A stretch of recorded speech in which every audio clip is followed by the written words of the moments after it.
Σας ευχαριστώ που είστε εδώ. Welcome, Professor Garton. Καλώς ήρθατε, κύριε Πρόεδρε. Η συζήτηση θα γίνει στα αγγλικά.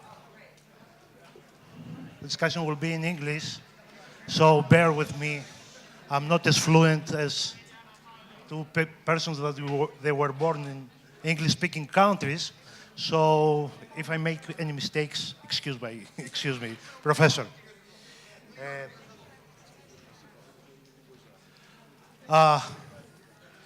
Professor Timothy Garton is famous over here in Greece. Kathimerini helped on that. Thank you for the articles that you are giving us for free. And Mr. Papandreou is also famous, I'm afraid, a lot of times for the wrong reasons. So we will start speaking about globalization, a little bit about populism, since this was a big discussion before, and especially in this context about European Union. So I will start asking Mr. Garton, Mr. Papandreou politely said we are hosting him, so he has to start, about the globalization problem. Do we have a retreat on globalization, especially after the decision of Donald Trump on tariffs on steel and stuff, or is it something that we will get in track again? So it's a great pleasure to be here, and I think you've had a whole session this morning on populism. So let me talk about liberalism, because I think one thing we have to do as liberals in the broadest sense with a small L is to do some self-criticism. And so one question about globalization is, did we try to go too far, too fast for our own publics? And one way of reading populism is that we simply asked too much of the majorities in our own societies. Too much in terms of immigration, too much in terms of social liberalization, too much in terms of simply the speed of change, too much in terms of adapting in the labor market, and whether it be the vote for Brexit, or for Kaczynski in Poland, or Viktor Orban, or Marine Le Pen, or Alternative für Deutschland, it's one way or another a reaction to that very rapid globalization and liberalization. And we thought a lot about minorities, now we have majorities that feel threatened, and they respond by saying, take back control, and what about us? So I think there's a self-criticism of the liberal internationalist project that we were engaged in for the last 25 years, of which obviously the European Union was part, because Europeanization is an intensified form of globalization. What are the four freedoms of the European Union but an intensified form of globalization? And from that self-criticism, I think, follow the kind of policies that we have to come up with. Thank you. Mr. Papandreou. Well, thank you. It's an honor to be with Timothy and Paschos, of course, a good friend. Globalization.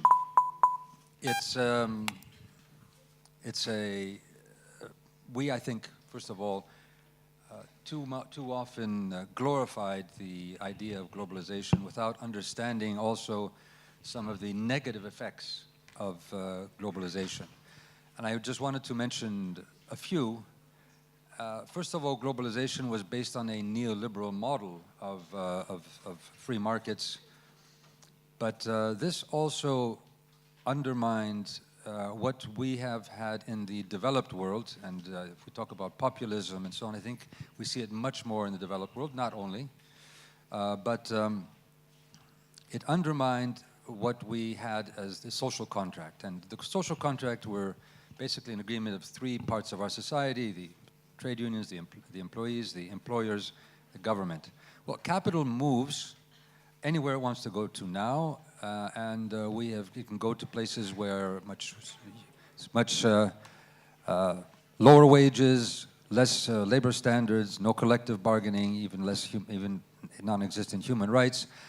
So we have been competing in a race to the bottom, and that has hit the social contract. Secondly, globalization has allowed for capital to be amassed in huge quantities by a few people. So we have a concentration of power. Thirdly, the concentration of power has undermined, I believe, our democratic institutions, either through lobbies, either through control of media, either through even corruption, which we are seeing, unluckily, growing throughout the world. And globalization also has divided our societies in a way where there are those who can survive in a globalizing economy and actually thrive in a globalizing economy, and those who do feel left behind, as you said, Timothy, and you've written about this quite eloquently. And so therefore, I would want to see a Europe that is not simply accepting the global trends, the globalizing trends, in a way which then are impacting our societies, creating insecurity, creating a sense of loss, creating a loss of identity or a loss of power of the citizen. We are powerless. How can Europe be a force in changing the negatives of globalization? Not stopping globalization, but changing the negatives of globalization. And I would say humanizing globalization. So that would be sort of a grander vision of what I would want to see in the European Union. That's just sort of like for an introductory point. Okay, thank you. Professor, do you want to respond on something? Well, just very quickly, I mean, l'Europe qui protège, Emmanuel Macron's slogan, is in a sense what you're asking for. The question is, but how? How do we actually do that? And how do we do that when next to all the jobs that have been lost for the reasons we've mentioned, we're now getting AI and further stages of automation, so even more jobs are going to be lost. And I think this is a challenge particularly to the center-left. I mean, what is really striking, I won't even mention Paschos, but other parties of the center-left, like the French socialists, are clearly in profound crisis. The other day, there was an opinion poll in Germany which showed the SPD, one of the greatest, most historic center-left parties of Europe, the oldest, scoring less, 15.5%, than the Alternative für Deutschland, a far-right nationalist populist party. I mean, that's a really shocking fact, that the SPD was down below the AfD. And what I think is happening is that the party landscape no longer reflects the real cleavages in our societies. There are new cleavages, open, closed, young, old, those with higher education, those without, different regions of the country. And the parties of the center-left have to work out how they operate in this new system. Or do you break open the whole party system, which is, of course, what Emmanuel Macron has done, and go en marche? But I think that is a significant part of the challenge. I would say I agree in some things. I think that I believe that the sense of powerlessness that citizens feel in this globalizing world, at least some parts of our society, has then been, how would you say, conceptualized in the slogan, of course, with the Brexiteers, let's take back control.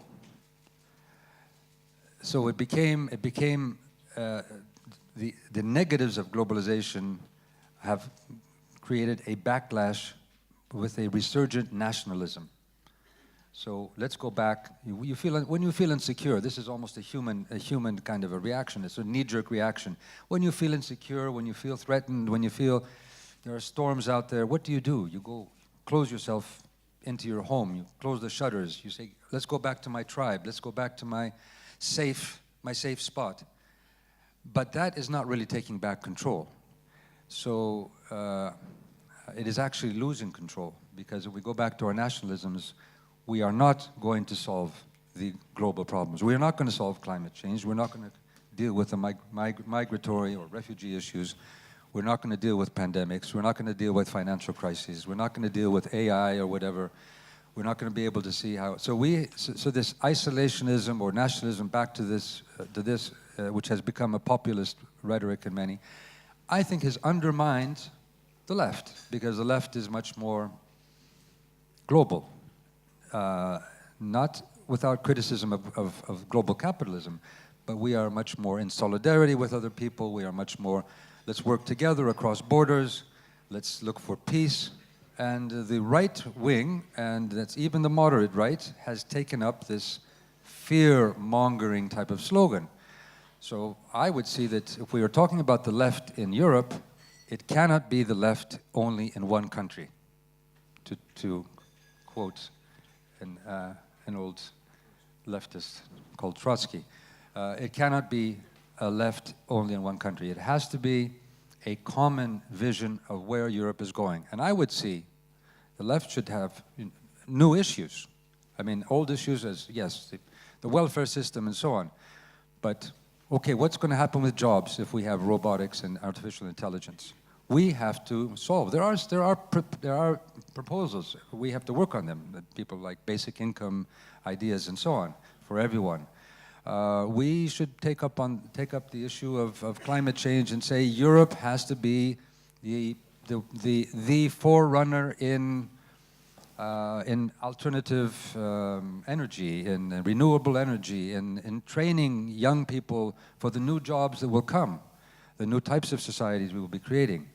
Europe has to be, Macron, when he says protect, I would say not just protect. We have to also project our values. How we do that is another question, but the question of defense, the question of our borders, how do we integrate our region? We have forgotten during the financial crisis, and now maybe a little bit less, but I remember when Greece was, the first victim of the financial crisis. Every single meeting, we talked about the financial crisis, what we do. It was a very inward-looking Europe. The Arab Spring came and it sort of passed. We didn't really have much of a strategy with the Arab Spring, but it's in our neighborhood. It's right around us. Africa is going to be the most accelerating population and population growth continent of the world. What are we doing in Africa? What is Europe doing in Africa? How are we going to deal with this? It could be a boom for Africa and a positive prospect for their economy, or it could be more people dying crossing the Mediterranean. Of course, the Middle East. Nabil here, my good friend, always a fighter for this Palestinian cause. Where are we? Where is Europe on this issue? On Syria and on the wider Middle East.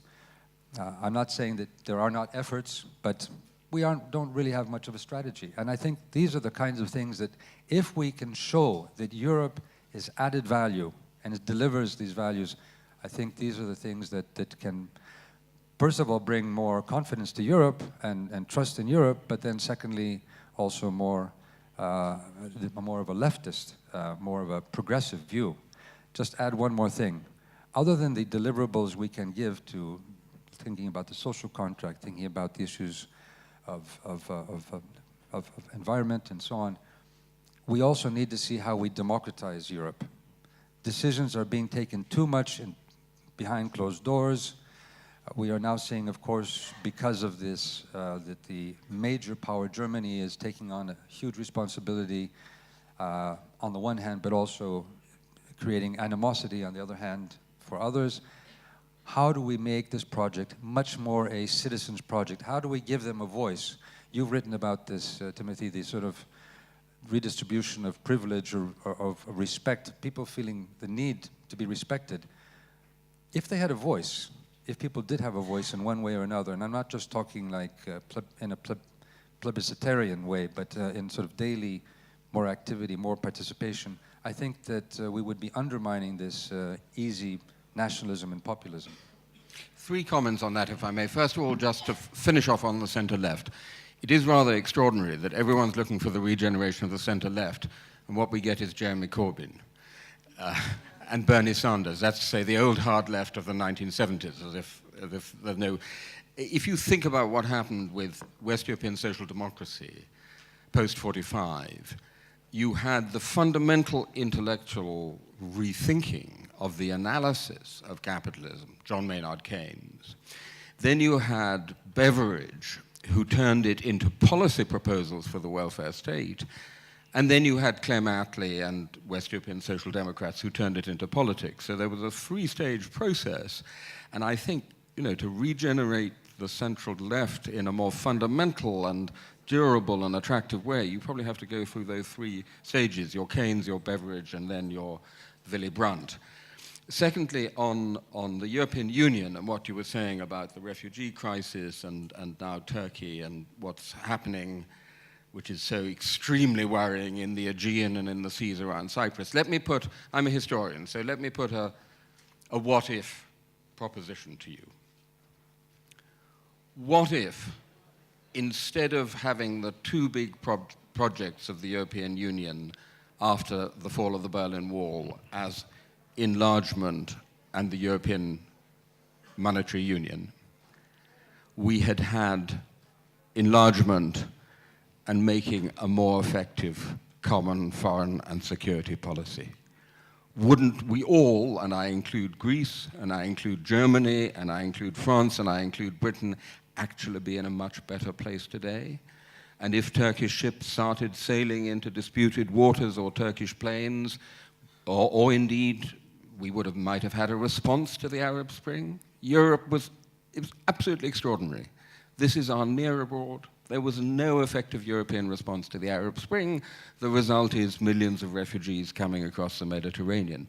Wouldn't we actually have been in a better place if we had done things in the other order, and then at some point, when economies were ready, done a much better designed monetary union without the terrible design flaws that Martin Wolf and Lucas Tsoukalis were talking about yesterday?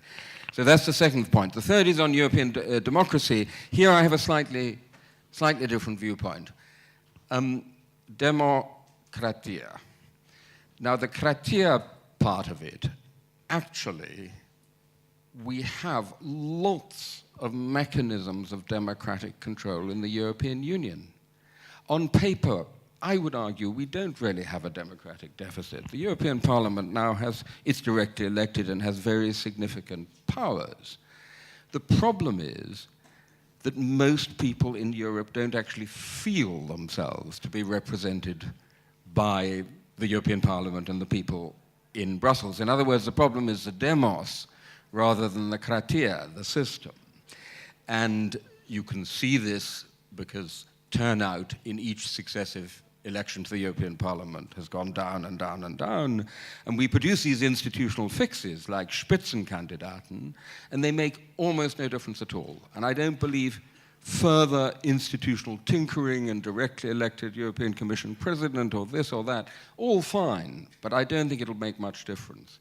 What you need to have is an identification of people across the European Union with the European project.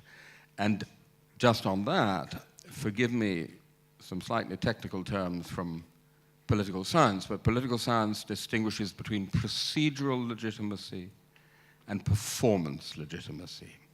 And I don't think we're going to get anywhere much with procedural legitimacy, with these institutional tinkering.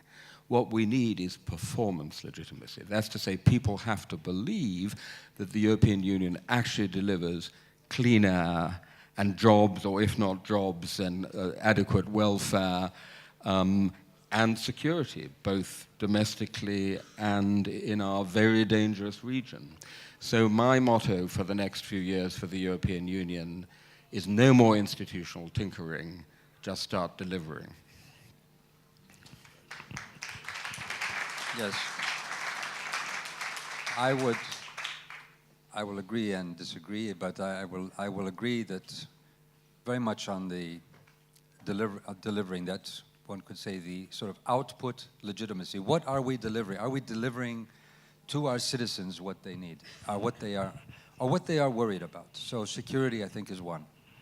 And for me, from my point of view, is how do you have a narrative which is security, but it's also a progressive one. So security would also mean a common policy on migration, a common policy on asylum, and also a common policy on how we integrate new populations into Europe in a way where people can feel safe and can feel that they have their identity.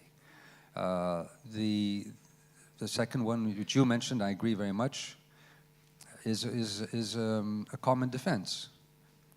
This is something, of course, that's close to the hearts of all Greeks. We have been in favor of this for many years, and when I was foreign minister, we actually negotiated. There was then the Constitution of the European Union, finally the Lisbon Treaty, an article which we were able to put in, and everybody agreed. It was a very difficult negotiation, that Europe has the obligation to come to the help of one of its members if it is threatened by a third country with all its means. Now, what means does Europe have? That's another question. We don't really have many means. But it would be a buffer. I'm not in favor of any kind of conflict with Turkey. As a matter of fact, I fought for close relations with Turkey, but also having a buffer, and a European buffer, as, of course, having a European, if you like, roadmap for Turkey. These are things which can, I would say, help in keeping calm and peace in the region. So that would be very important, a European defense. European defense which would help maintain peace in the region. But thirdly, I do believe we do need to find how our citizens be more involved, how they can make the European project their project. They feel that it's part of their daily lives in a positive way. We need to find ways to ask them. We need to find ways to deliberate. You're right, the demos, they don't feel that, they don't feel that the institutions are there. I think there's a sense that these are discussions. We say this, Greece and Britain in this sense are a bit similar. Somewhere there in Brussels, people are making decisions, but we're not being consulted. But taking back control for me would be to find ways to include and help people participate. I've been a proponent of electing the president of the Commission and maybe conflating the two. I agree with you absolutely that all this tinkering with smaller things, do we want more, a few commissioners and so on, that's not what people care about, or how we call the foreign minister or high representative. Those are not issues that will inspire people. But if we have an election, and if we talk about European elections, we actually elect our our national deputies. So they aren't really, they're called European deputies, but they represent countries. What if we elected a man or woman as president of the European Union? Just the debate that we would have in our societies on whose position and what Europe and what vision of Europe we should have would be a very interesting debate. We would make Europe sexy again. It would be more interesting. At least what I say in our social democratic world, let's have primaries to choose who we want to be our candidate for the next European elections, the Spitzenkandidat. At least that. Why not do that? We have primaries within our many of our parties where we have people involved. Why don't we do this in the European Union, where we have a debate about who could better represent the Social Democrats, and that person would have to have a vision of a social democratic Europe. I believe that if Europe is to survive, we need to have a social democratic Europe, because it's the only one that will be able to bring in the types of regulations and the types of policies which would be a humanizing element, bringing back the idea of the social contract, not only at the European level, but be able to push this at the globalizing level too. This is the most relaxing facilitation that I ever had. So we're finished. This is the final remarks. We have 3 minutes. We can have a little bit more. Well, you've been a brilliant moderator, I have to say. Thank you very much. So, if you look at the way the pro-European argument has been made across the continent in different European countries over the decades. On the face of it, they look very different, but actually they have a basically similar form. The form is this. We have been, in our recent past, in a bad place. We want to be in a better place. That place is called Europe. So Europe has no shortage of different bad places. So for the Germans, it was Nazism. For the French, it was defeat and occupation. For the British, it was relative economic decline. For the Poles, it was communist dictatorship. In Greece, it was the experience of dictatorship, the Greece of the colonels, and so on and so forth. Our bad places were very different, but we all had the same basic idea that we were going from that bad place to a better one, and that was called Europe. The problem comes when you're in it. And that's one of the problems we have now, that we have a whole generation of people who have known nothing else than this enlarged European Union where you can wake up on Friday morning and decide to fly from one end of the continent to the other, don't have to get a visa, can settle down there, get a job, and so on. What is more, for many young Europeans, it's the opposite shape of the narrative. Actually, around 2003, 4, 5, you were in a better place. Europe looked fantastic around the year 2004-5. Do you remember we had the project of a European constitution? The euro seemed to be going well. We'd just done the great enlargement. And whether it was in Madrid or in Athens or in Lisbon or in Warsaw, windows were opening and the peripheries of Europe seemed to be converging with the center. And everything was getting better. And for generations of young Europeans in all these places, things have actually got worse since, not better. So that's the problem we face, that instead of going from the darkness of only yesterday towards the light, we're going from the light of only yesterday into darkness. In order to get through that, we really have to tell a compelling story about what Europe is there for. People say the argument about peace is now finished, over, old hat. My friend Yan Xuetong, an interesting Chinese scholar of international relations, just reminded us in an earlier session that in the last quarter century we've had many more wars in Eastern Europe than in East Asia. I mean, think about it. The wars of former Yugoslavia, which we all remember, 4 of them.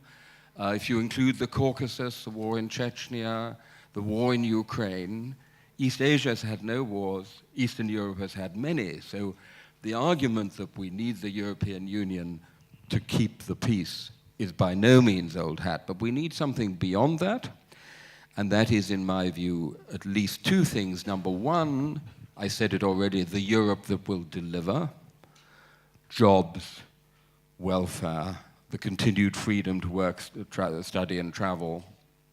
And then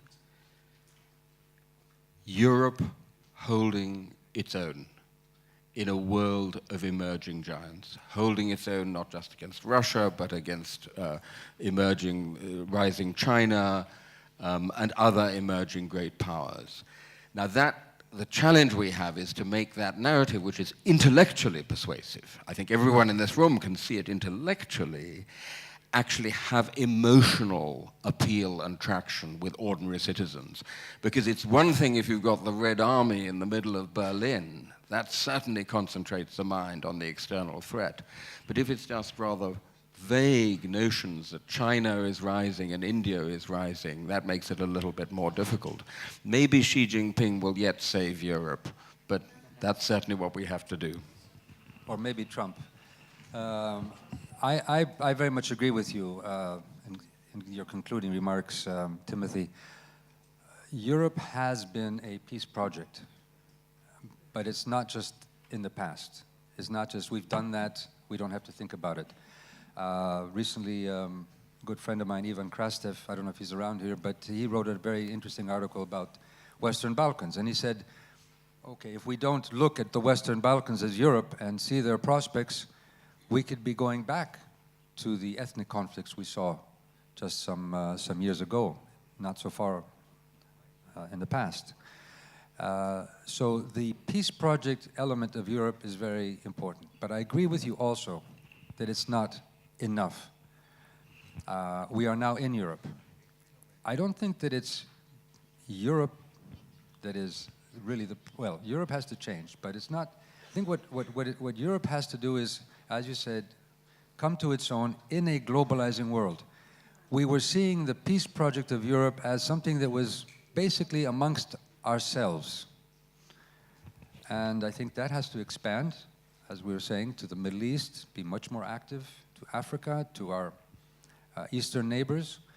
But also, I would see we need a vision for a younger generation. And my belief, and this is one of the things I pushed even when I was during the crisis, and if you remember, the 2009 was not just the Greek crisis, it was just after the Wall Street crisis, and everybody was talking about fiscal stimulus and so on, except Europe.